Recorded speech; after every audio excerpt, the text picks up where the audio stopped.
Eileen a laissé tomber son projet de salon d'esthétique à Tahiti lorsque la célèbre marque de cosmétiques Make Up Forever lui a proposé le poste de responsable marketing à New York.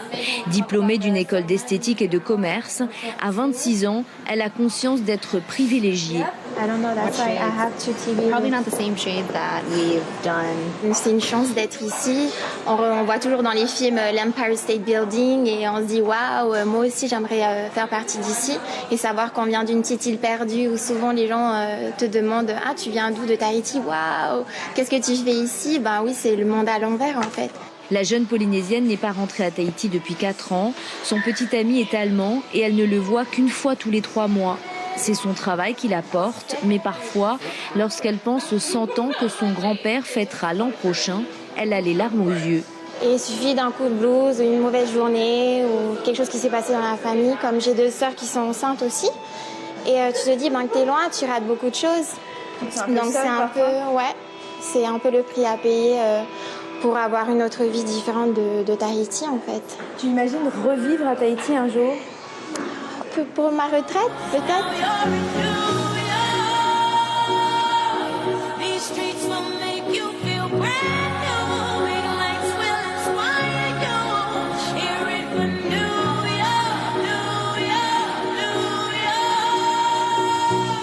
Tehani, elle, rentre à Tahiti tous les ans. Elle a déjà un bachelor en anthropologie en poche et prépare un master en psychologie. Passionnée de danse tahitienne, elle donne des cours depuis 1 an et demi et a déjà une 20aine d'élèves. Elle enseigne en anglais,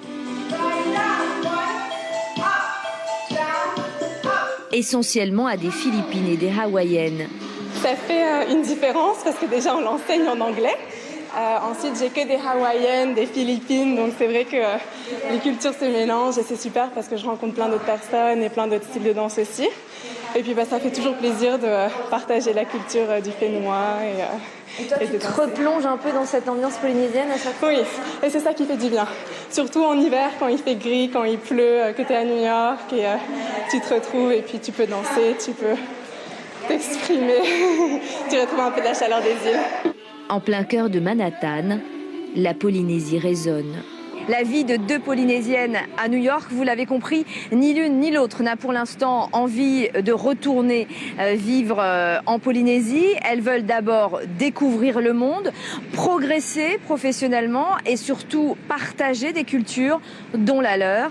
Cela reste très polynésien.